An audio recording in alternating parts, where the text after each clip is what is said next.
So first off, I do like to to clarify with a quick definition is what I'm trying to say. Seiki. Sound healing is one of those healing terms that gets tossed around and applied in vastly different applications. That said, in the case of sound healing, it is meant to be a catch-all term. It does include everything from the Western therapeutic practice of music therapy to the stereotype of Native American shaman with drum and rattle. Really, the simple definition of sound healing is just the intentional use of sound vibration to heal the body either mentally, emotionally, and or physically. It does not matter how that sound is produced as long as there's that healing intention behind it. The vast majority of the adult population of planet Earth, whether you realize it or not, are practicing sound healers. At the very least, we all have that favorite song or CD we'd like to listen to make ourselves feel better. Emotional sound healing. For those of us who've been lucky enough to raise children, we've attempted to make a melodic sound to soothe the crying baby. Emotional sound healing, but also physical sound healing. We really are trying to take the ouch away. Now, the way that's at its core, the way that sound healing works basically boils down to two aspects. The first one is the power of sound in our psyche, that calming effect.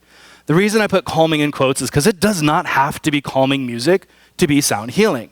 As a teenager, I listened to a lot of Linkin Park because it was angsty.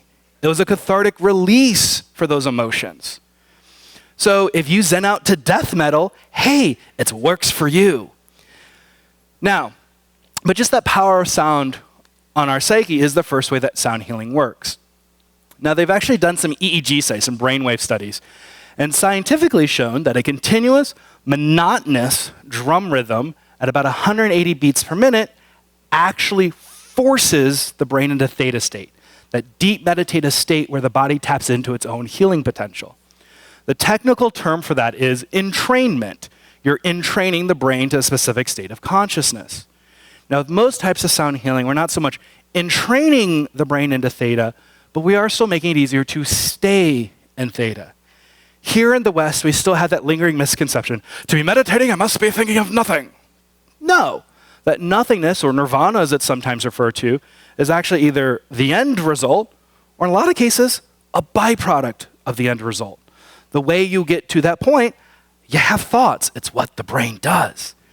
Yet, in the meditation world, there's a reason why we refer to those thoughts as mind chatter, because they do tend to distract our conscious mind away from the meditation, pulling us out of that meditative state. In sound healing, basically what we're doing is providing a stimulus input for the conscious mind to focus on, but in that focus, there's nothing for it to do.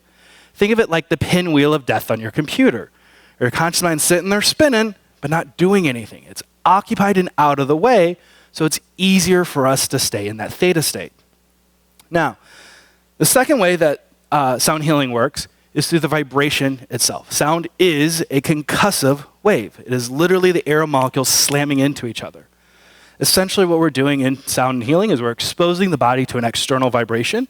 When the external vibration goes away, the body resets back to the original healthy vibration. Again, think of it like rebooting and restoring your computer to factory standard. We're resetting the body. Now, obviously, if it was that simple, we'd all be in perfect health.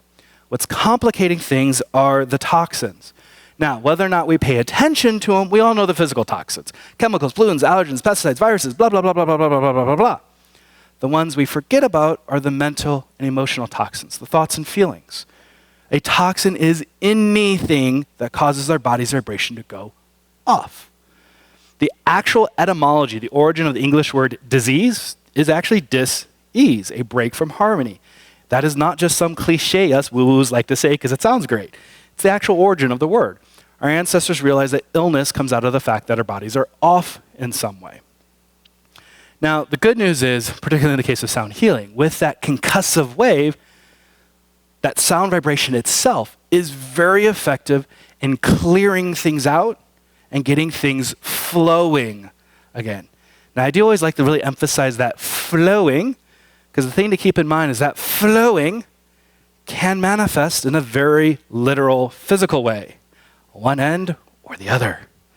Luckily, you all know where the bathrooms are, right? In other words, it is technically possible to have a purge experience. Now, part of what today is about is actually not just talking about sound healing as a whole, but more specifically incorporating Reiki and sound healing together. One of the benefits of combining the two is I hardly ever have that full purge experience from people. The Reiki helps to basically, let's say, modulate the experience.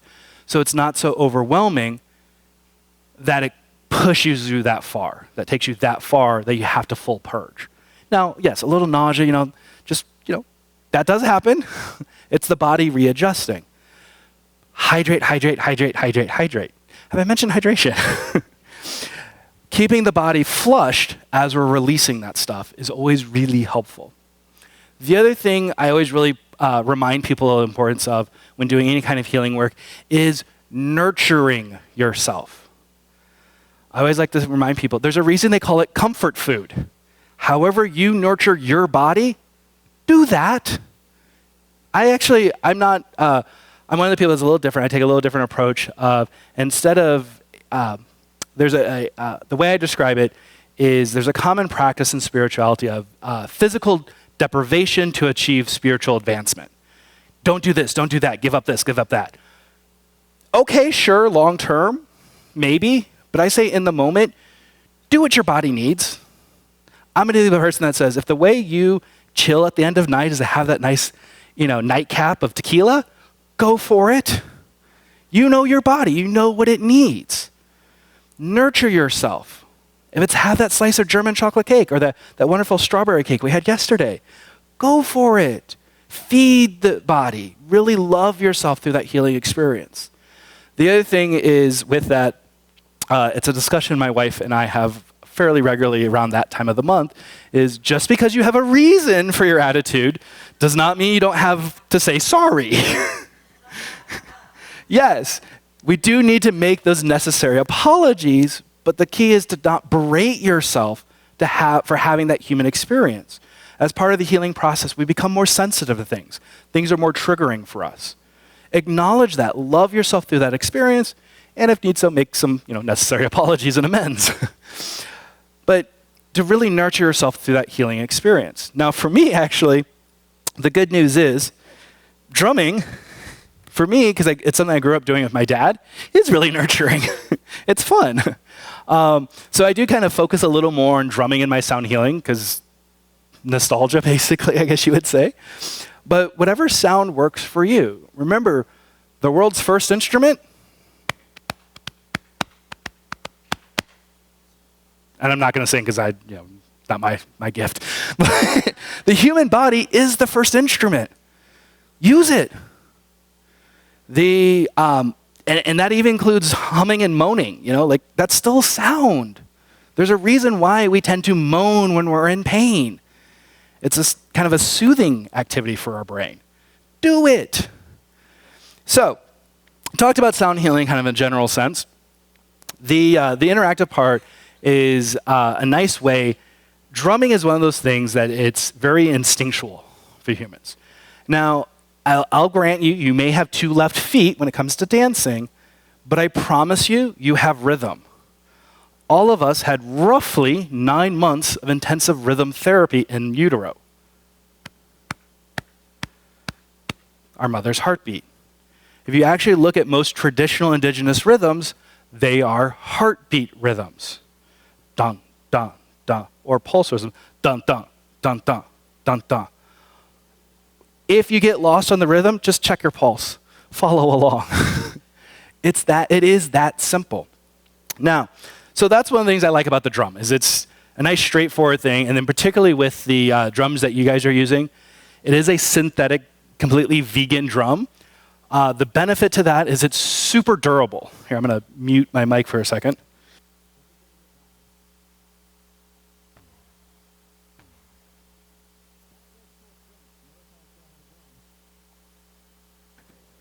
These things will take a beating and keep going. Don't necessarily recommend doing that with a rawhide drum. You can put your stick through a rawhide drum. But with these nice synthetic ones, they're super durable. I could drop kick this thing and probably do more damage to my foot than the drum. I'm not going to do that because there's other things up here that could break. But so the nice thing is you can play around with these, have fun with them, and not have to worry about it. If you hit the rim, So what? It's okay. Just have fun with it. Now, in a moment here, I'm going to have you guys work on each other. So there are some things to keep in mind for comfort. When Michael used to do a lot of these presentations before we developed our Reiki drumming class. And at one of the presentations, he learned the hard way of the importance of being very clear in his instructions. And so part of that instruction is to remind people, be gentle with people's ears. We don't need to play full volume to get an effect. Now, as this goes on, the vibration fills the room, but even with that little bit of play, I'm guessing the front row felt at least a little something. Even a soft drumming still has effect. You don't have to go full force. The other thing is, remember I mentioned earlier about entraining into that theta? It's a continuous, monotonous rhythm. Other words, not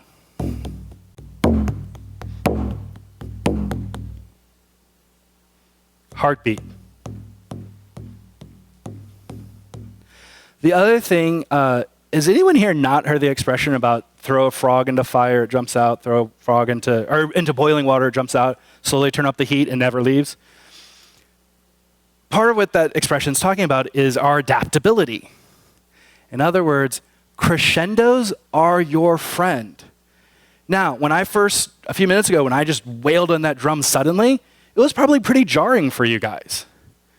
But if I were to have done,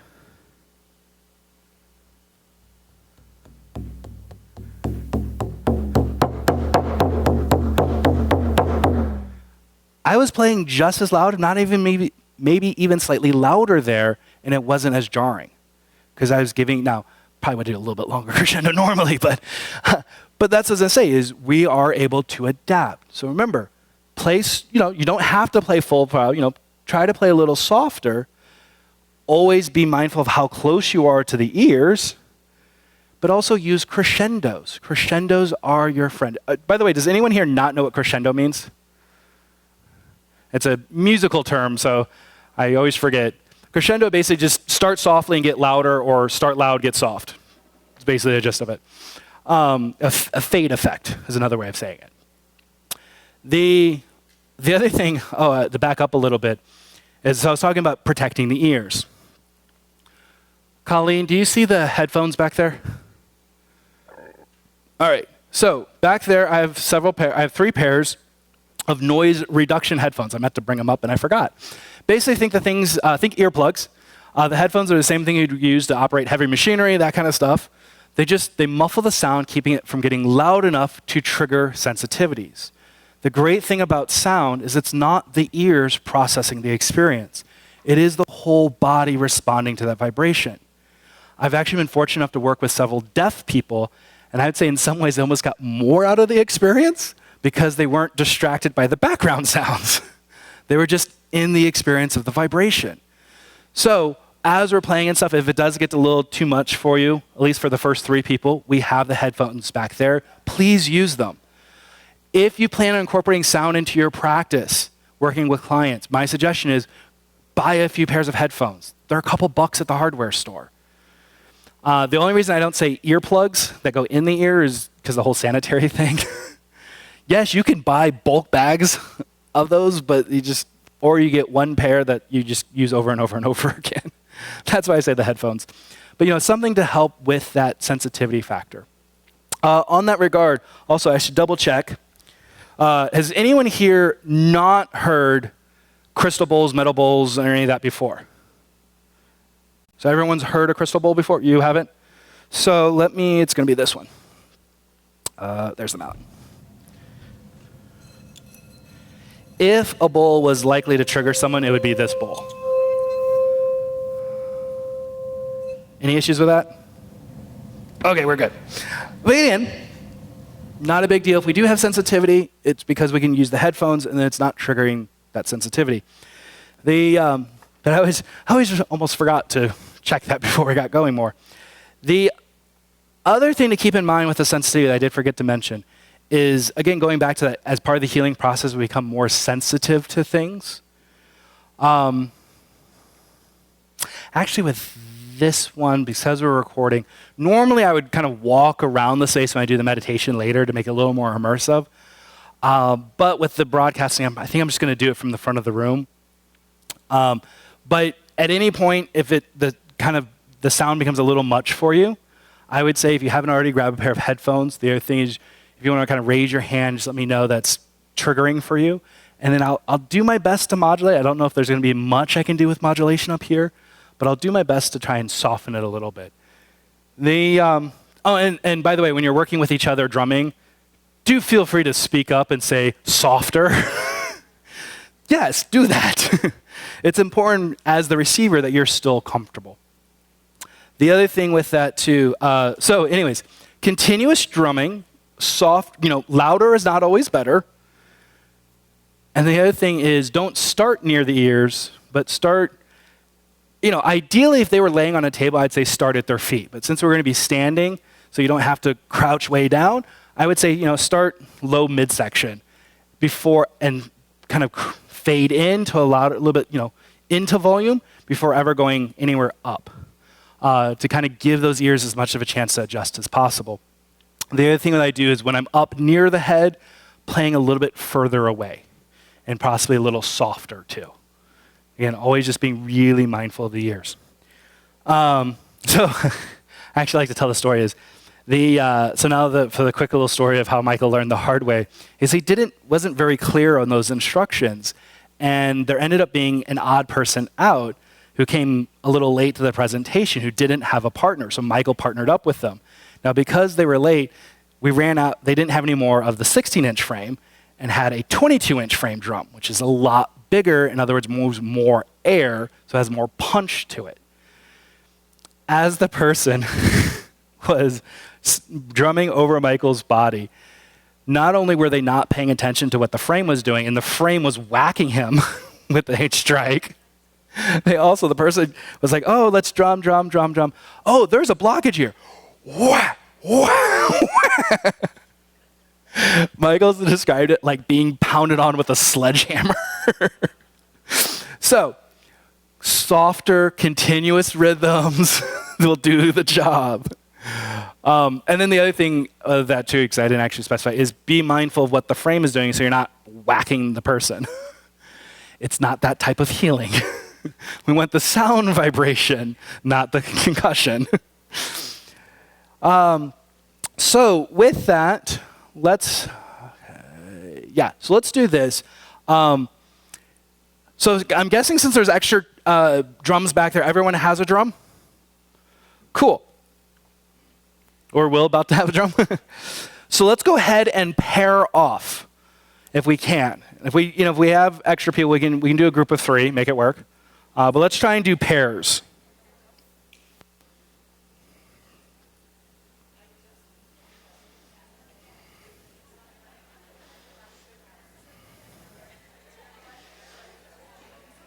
For those online, if you have a drum, my suggestion is to hold the drum just kind of on your lap to drum. Or if you're using a pot, put the pot on your lap and whack it.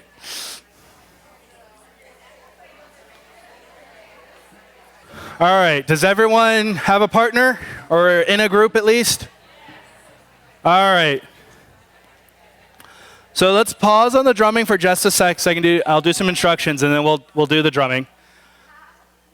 That way I'm not blowing out the eardrums of the people online as I yell.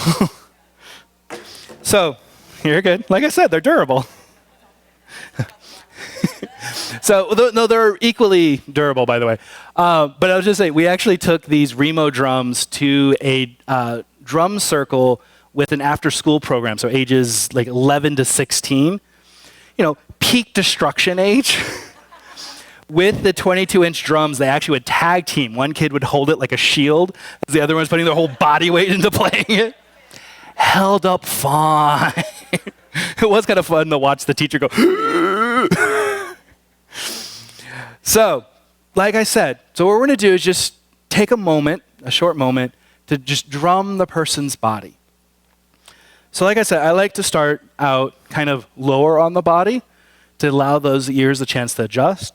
And still using that fade. So I'm not going to just start at volume, but kind of barely playing. coming up to, kind of a medium comfortable volume. Now, my knees are still cooperative enough, I can do this. For those who can't, do this. So this is called the sound chamber on the drum. Use the sound chamber to direct the sound. Also, Mike and I are similar enough height, and I have long, weird, gangly arms. I can go up fairly easy.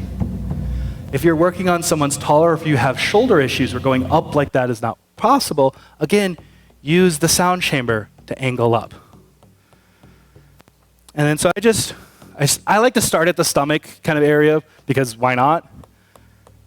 And just kind of go around the body as guided. Like I said, if you're over kind of by the head, go a little further away. And then, again, fading out instead of just stopping. If you're playing like this and just stop, there's that, it's like hitting a cliff. Yes, okay, good point. So again, fade outs are also helpful because they, instead of just stop, it kind of just fades it into eternity. Now, for the Reiki part, for those who have the symbols, they're a good way of focusing on the energy and activating the energy of the drum. Draw the symbols on the drum head to activate them on the drum. Now, you're actually good if you want. That's all I need you for, is just kind of demonstrate that. Thank you, sir. Big round of applause for Mike. So, when my dad first started doing the Reiki drumming, his instruction was basically, pick up a drum, start drumming, do Reiki. Now, it actually is kind of that simple. For me, because the way my brain works, for me, I see the drum as an extension of my body. So instead of beaming from the hands like I normally would in a session, or the eyes or whatever, instead of beaming through my extremities like I normally would in a session, I'm beaming through the drum. Again, science, nerdy brain. I basically, if this makes sense to you, I see it as the Reiki's encoding onto the sound waves. Now, if none of that made sense to you, drum and Reiki at the same time, that also works too. So whether it's you're beaming through the eyes, using the breath to carry it, the hands to carry it, as you're, because you're one hand, I didn't talk about this. Your drums are strung a little differently, so they're actually easier to hold in this. But basically, generally speaking, when you're holding it for playing someone else, your palm faces the drum head, and just kind of finding what grip is comfortable for you. You're not squeezing it, because that's going to tire your muscles out, but just a comfortable, secure grip. So I'm not holding it so loose it falls out, but again, not squeezing those hand muscles either. So the other thing I like to do, doesn't necessarily come into play as much on your drums, is I'll tend to have one finger out on the webbing just to kind of stabilize it a little bit, and it just helps with some of the wobble. But again, mostly it's about finding a comfortable grip. For the mallet, hand out, mallet perpendicular to the hand, grab with that pinky and ring finger, and for the middle finger, index finger, and the thumb, you're basically just circling around to create a collar. So I'm not grabbing with those hands, or those fingers, excuse me. I'm just collaring it, creating a circle around it, which does allow for that mallet to wobble. The thing with, if you want to drum for prolonged periods of time, don't be the wind-up monkey. If you do this, you're going to tire yourself out really quickly. Instead, let the mallet wobble and bounce off the drum head as I knock everything over. So this. So I'm actually using very little muscles to move the mallet. Instead, I'm just letting it bounce. If your mallet goes flying, it's okay. It happens to the best of us.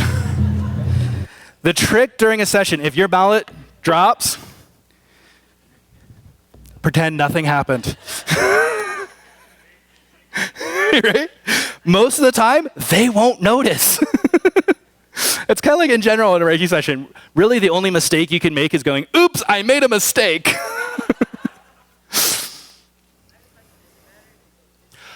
So, yes and no, in the sense of the no being they'll get effect either way. The yes is you can actually use it as a way of modulating the force of it.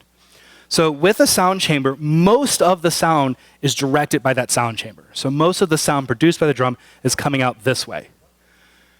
So most of the time, the intention would be to keep the sound chamber towards your target. That said, if they need it softer, by doing the sound chamber away from the target, it does create a softer effect on them. So you're still holding it the same way, you just turn your body, basically. Yeah. Yeah, just like Karen was talking about last night, don't do, weird poses. Use your body mechanics, natural body positions, especially when holding something, keeping those elbows in. No, it wasn't that year you did it. One year I was doing some sound healing sessions, and I didn't use a massage table. I used a normal full-size mattress.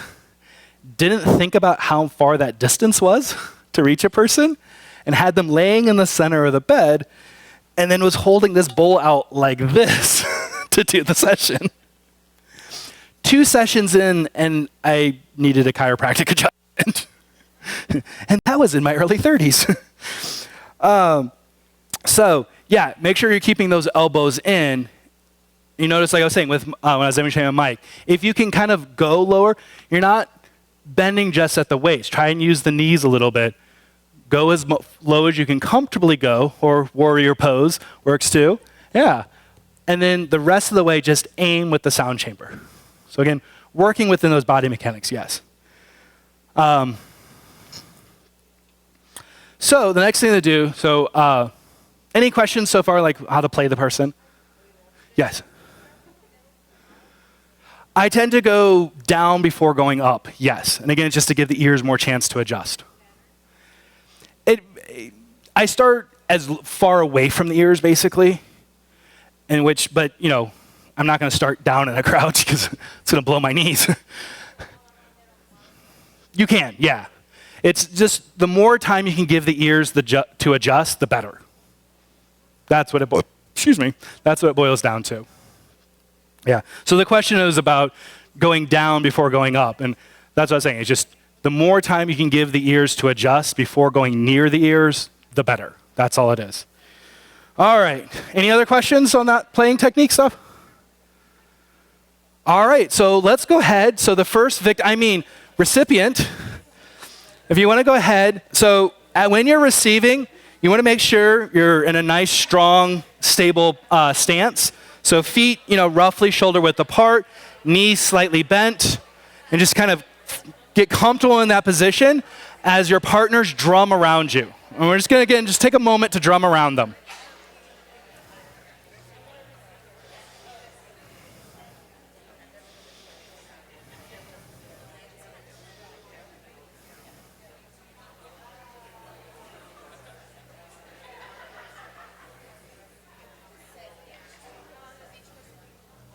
Jennifer?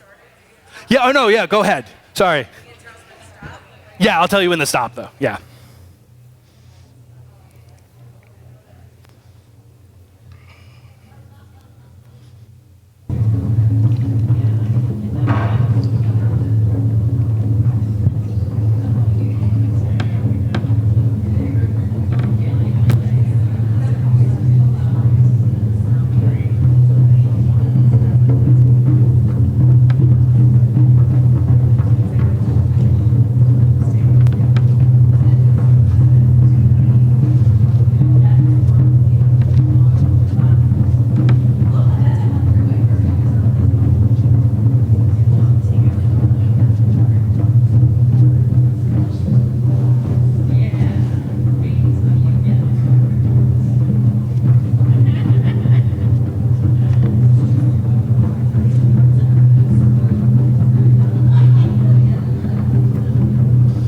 And again, for those online, just taking some time to drum yourself works great.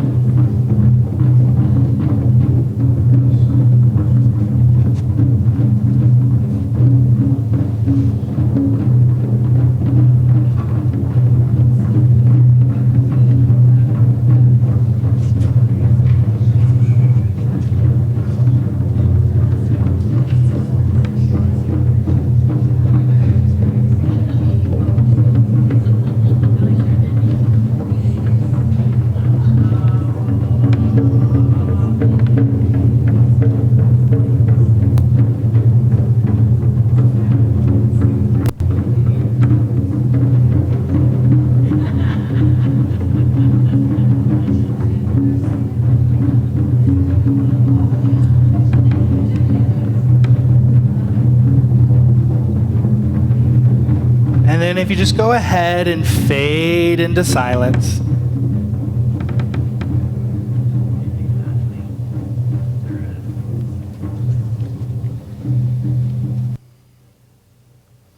Take a little moment of gratitude for the healing that's been shared.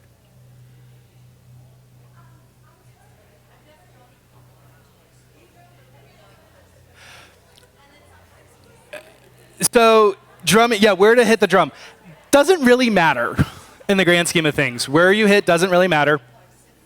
Depends on which drum you have. If you have one of these bass drums, the black ones, the sound is pretty uniform across the head. But on the white ones, you get a bassier sound in the center and a higher sound on the edge. That's all it is. But as far as healing effect, does not matter. So if you go ahead and switch positions. So where the direction comes into play is which way you're facing the drum. So say that's a person. If my drum is facing towards them, I'd go this way. If it's facing away from them, I go that. So it's more about safety as you move. Right, yeah, no, it would be just a safety thing. Yeah. So yeah, when you're walking around, the direction you go is only about safety. In other words, I would say go forward, not backwards.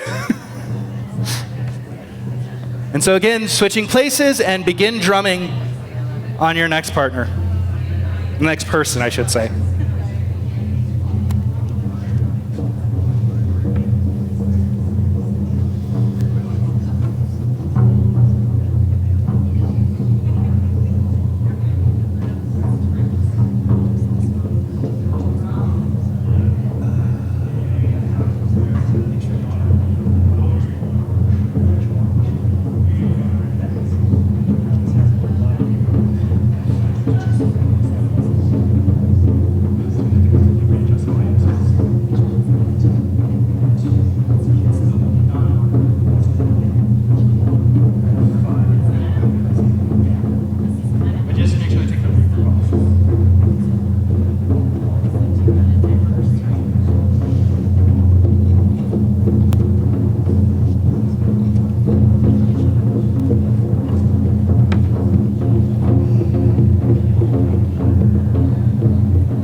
And then once again, go ahead and fade into silence.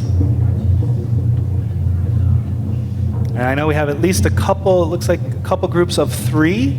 So once you've faded into silence, let's go ahead, switch again to your third person so they can also receive. We don't want to leave anyone out. And then just as soon as you're ready, begin drumming on them.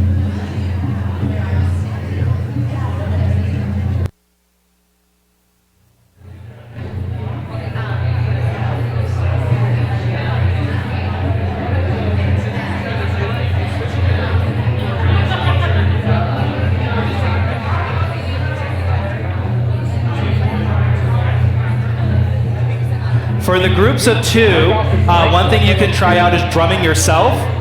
For drumming yourself, you're switching the grip. So instead of the palm facing the head, the back of the hand faces the head. You're grabbing the back side of the webbing, so you can then hold it kind of like a shield, basically, and drum yourself.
crystals or Reiki sound angels. Yeah.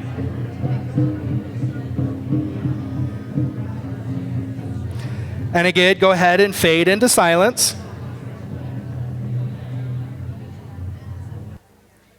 And as you fade into silence, go ahead and sit down / get comfy, because here in a moment, you don't have to worry about putting the drum away yet. You can just, set it under your chair or by you.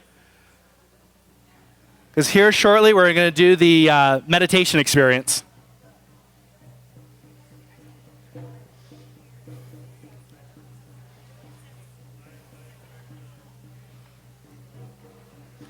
So again, finding a comfortable position, coming into silence.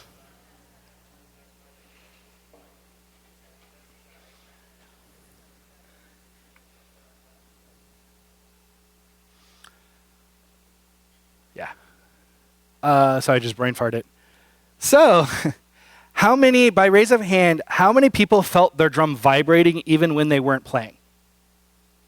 So what that is an experience of what is the SAT word for it is sympathetic response. All that means is things vibrate together, which is why sound healing works. That right there is the sympathetic response. That's why sound healing works. It has that direct physical effect. The other thing you're doing with sound healing, particularly with something like a drum rhythm, is with the entrainment is, in other words, you're syncing up cycles. So as you're drumming, like the heart rhythm, all the bodily rhythms are going to start to line up with that rhythm too. So that's what, a lot of the physiological stuff that's going on with that, stuff like that. So the next thing, Robin, I should drink some water. I'm being a little foggy at it. All right, if you'll hit the blackout button on the light board. Yep, there's a labeled blackout. All right. So like I said, the next thing to do is now that you've got the juices flowing with the vibration of the drumming and stuff, in preparation for the gratitude ceremony next, I want to take you through a little meditation, sound healing, Reiki sound healing experience. So first things first is just take some deep, calming, cleansing breaths. And when you're ready, just go ahead and imagine a ball of pure divine love and light, or even a flame of pure divine love and light. Just an inexhaustible source of pure divine love and light floating above your head. And when you can clearly see that inexhaustible source of love and light floating above your head, go ahead and take a big, deep inhale, pulling that pure divine love and light down into your body, down into the very core of your being. And then on the exhale, allowing that pure divine love and light to expand outwards in every direction, through every individual cell of your body, through every part of your energetic field, all the way out to infinity, infusing every part of your being and beyond with that pure divine love and light. And let's go ahead and do that a total of at least 3 times, pulling that pure divine love and light in on the inhale, and then expanding it out on the exhale.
Now that we've cleared and cleansed our bodies, making them a nice, safe, loving place for our consciousness, we'll do another breathing technique to fully ground in this moment and in our bodies.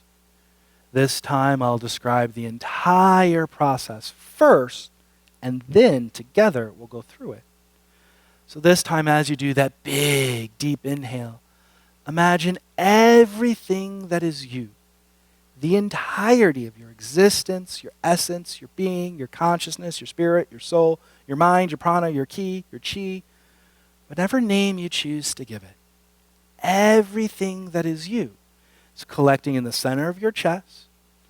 And then on the exhale, allowing that stuff to expand, to fill every little part, every little nook and cranny of the physical body, but no further, just the physical body. And let's go ahead and do that. Deep breath in, collecting in the chest, and exhale, filling the physical body. Deep breath in, and exhale. Once more, deep breath in, and exhale. Fully confident, you're fully present in your body now, looking directly out from behind your own eyes.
So in your own time, completely at your own pace, go ahead and start coming back completely and fully into your body on all levels of existence, taking time to wiggle your toes, shake your hips, wiggle your fingers. And when you're ready, if you're laying down, slowly sit up. Take a moment. Take several deep cleansing breaths.